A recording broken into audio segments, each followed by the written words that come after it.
Hey everyone, how's it going? So I just wanted to bring you guys an update video. So first I'm just going to go through quests and certain stuff like that, and then at the end I'll go ahead and do a little bank video. It's going to be mostly the same organization as the last one, but I have gotten a few new things from the last time I showed you guys my bank. So first of all, I just wanted to point out that my stats, I actually got 70 attack, 70 strength, and 74 defense. The reason why I'm going higher than 70 defense is because since I'm a range tank, I actually decided that I'll probably end up going for 99 defense. Because when you add up the combat calculation for 99 defense with 99 range, it ends up being just around the same level as a maxed out Zerker. And so my goal basically is to be fighting max Zerkers as a max range tank. And so that's why I'm going above, 70 or 75 defense. Another reason is because I do like Slayer. I like, it's kind of fun and AFKable and, enjoyable. So I plan on just doing it with a whip and staying on defensive the entire time. And that way I can actually, go as high Slayer as I want without messing up my combat. Because if I was trying to stay 75 defense, I would only be able to get another level, and then I'd pretty much have to stop meleeing for the rest of this account. And being able to go to 99 defense obviously makes it so I can go as long as I want. And so that's another reason for that decision. Another thing you can notice is finally my range is actually my highest level. There was a while there where even though I was a range tank, my range was, I think it was my lowest level of all the combat stats. But now that's obviously changed. I'm at the point where I'm a 76 range. I do pretty much all my training on cave horrors, and the main reason for that is because of the money they make, as well as they have a pretty low defense level for their for what their combat level is, and so you tend to hit almost every single knife throw. And I use iron knives, and I just stay at the safe spot that you saw in one of my previous videos, and I end up. My strategy with those is basically just to go for clue scrolls and, black mass pop up every once in a while, but mostly for clue scrolls. And then when I get a clue loot, I'll kill another couple and then go do the clue and then come back. And what that has actually allowed me to do, I might put it at the end of this video, but it's allowed me to do a lot of level 3 clues. And that's really where I got most of my money to buy the whip. If you can tell, I'm using a whip right now, finally. Took me a long time. I was using a D-skimmy for a really long time there, but finally a whip, I'm able to use the whip, and that really speeds up the way how quick you can kill monsters, because the accuracy of the whip as well as, its strength bonus is huge, and so I'm actually able to kill way, way quicker than I was with the Dragon Scimitar. So the other thing is, you can see that I'm 53 prayer. That wasn't ideal. I didn't really want to get 53 prayer. Obviously, I was trying to stay at 52. But the main reason is because I'm going for a quest cape, and so I actually did some poor calculations early on. I ended up trying to get to the 50 requirement for the quest that gives the anchor, I believe.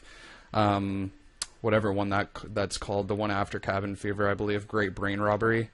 And that one required 50 prayer, and rather than going ahead and doing the quests earlier to get all the prayer experience from all the quests, I just bought Dragon Bones and got the 50 prayer as quickly as possible, and that ended up making it so that I'm actually going over 52 prayer. I'm not sure yet if it'll bring me to 54, but whether or not it brings me to 54 or if I stay 53, I checked and it's not affecting my combat level at all, 53 or 54, so it's really not too big of a deal, and I would kind of rather have the quest cape, just seeing as I'm so close anyway. Because I'm at 214 quest points. I believe I counted and I had about 20 quests left. I mean, you guys can count if you care enough. If I could just scroll through it, and you can go ahead and pause and reload and just try to count how many. But I'm pretty sure it's about 20.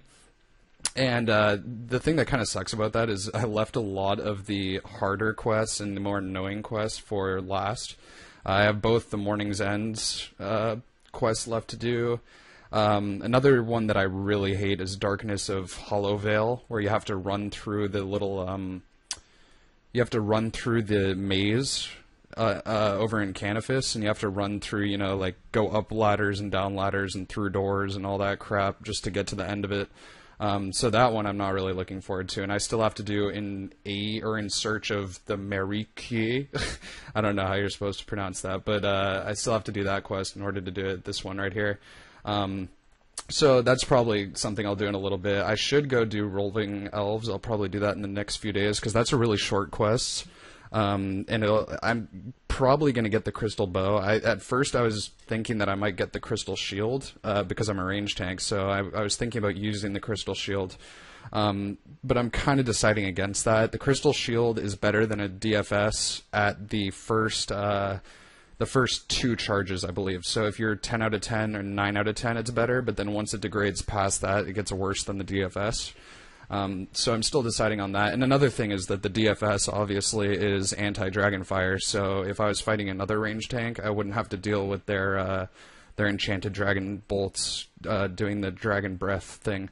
So that would be really helpful. But then again, DFS is a pretty big risk to be risky in the wilderness. But protect item, so that's probably what I'll end up doing, is just doing DFS.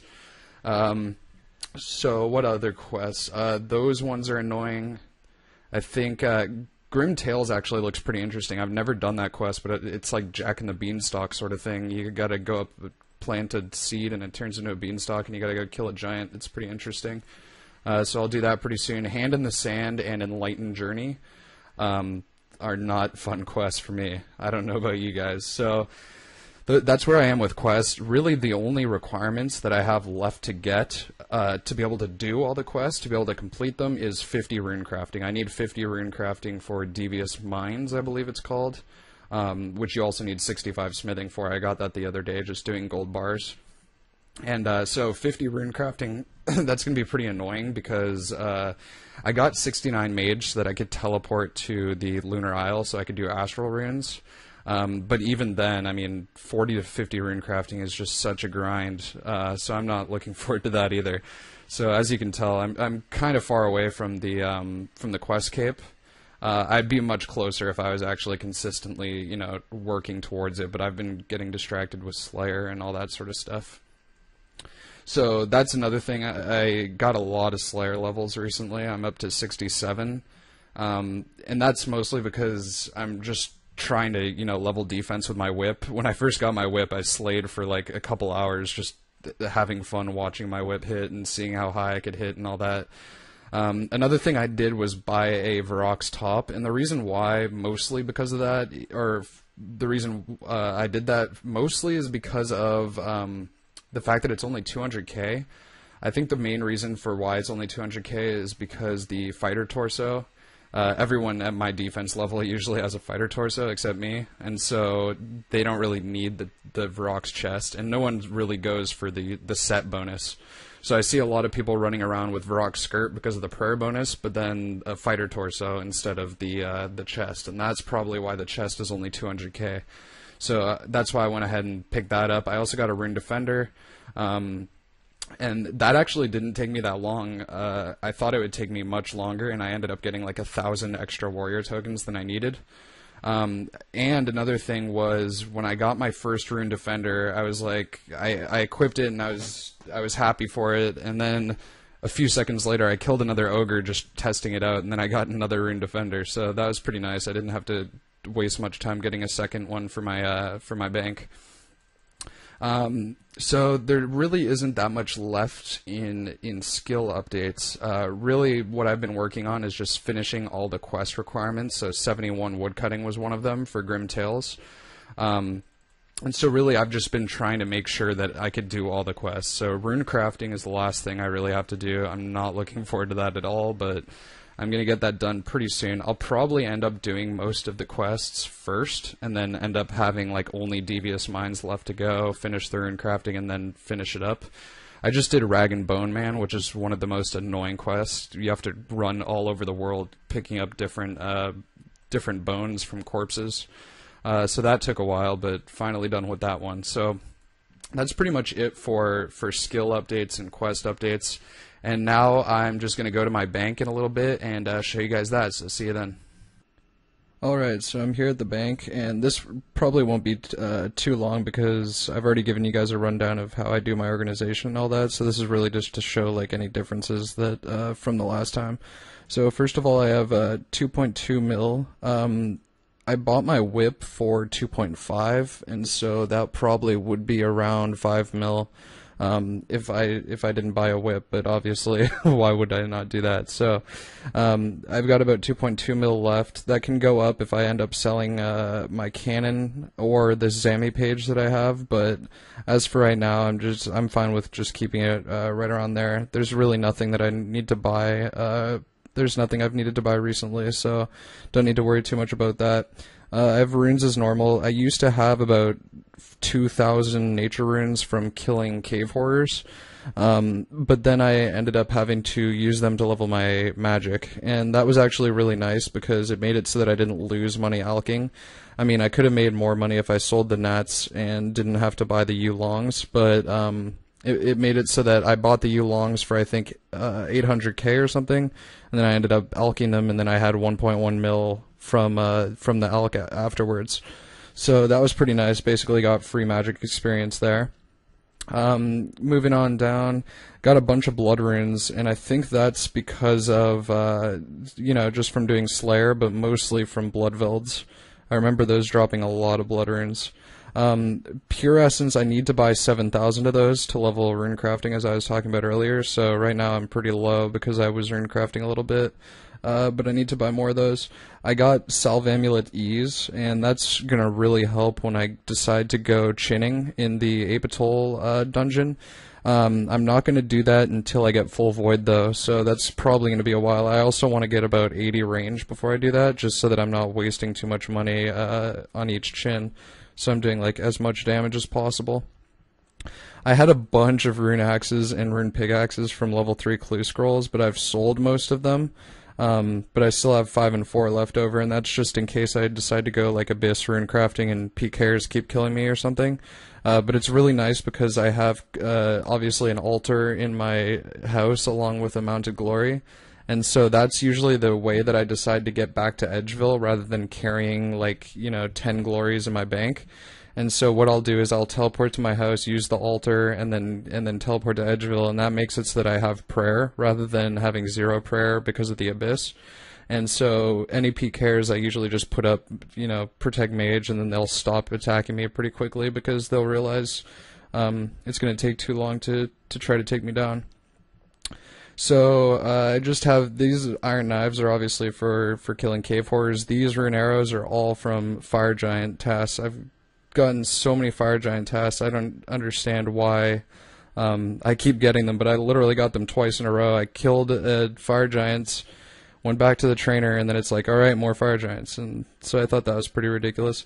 I've got a bunch of prayer potions, and that's just from farming as well as just picking up, you know, unids and then seeing that they're Renars, and that's mostly from cave horrors as well. I had a bunch of super energies, but I need to buy more for rune crafting because rune crafting is going to take up a lot of those super energies. Moving on down, I'm able to identify up to Quorum now, and so I was making some super strengths and all that. These are all secondary ingredients for herb lore. And then seeds, still taking up a huge amount of my freaking bank. Use seeds I've got a bunch of, but I'm probably going to use those myself, along with the calquat and all that sort of stuff, papaya, because I'm about to get enough level at least for the use and all that, so I'll just do that myself to be able to get some farming level. I got some watermelons I need to plant because I could actually do those now, which is really helpful. Because that actually makes it so I can get super compost, and so I've noticed that, you know, a lot less of my trees are dying because I'm using super compost instead of normal.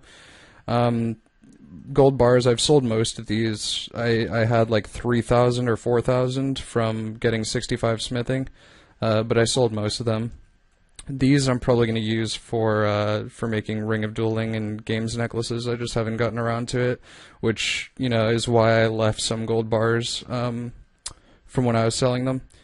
These are all from Miscellanea, so I made the mistake in Miscellanea of doing mahogany logs as my reward, and that's really not that great of an idea because mahogany logs do not sell anywhere close to as much for how much you get as coal. So I switched over to doing mining, but obviously you want to have max in maples, and that's why I have 2,000 maples.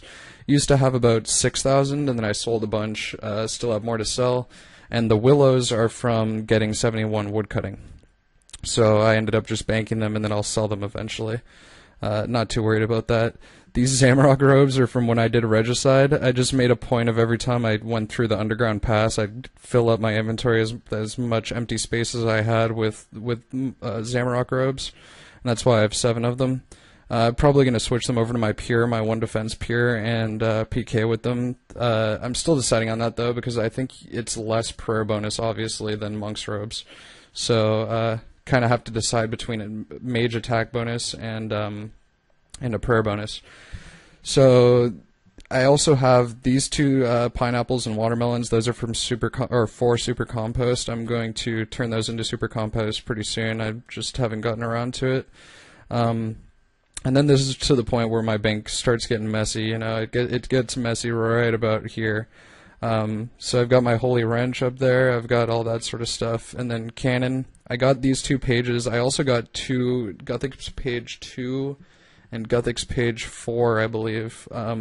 But I've sold those since then. I think I'm going to keep on to my Zamrock page 3 for my Pure. I'm just going to save all Zamrock pages that I ever get and hopefully make a set. And if I get doubles, then I'll go ahead and sell them because I really don't plan on finishing a Zamrock book on this account because there's really no reason.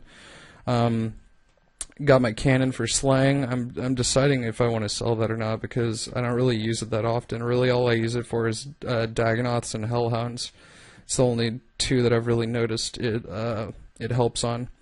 I've got my and then a lot of this stuff down here, like the Rune Warhammer, the Blue D'hide, all that sort of stuff is all for clue scrolls.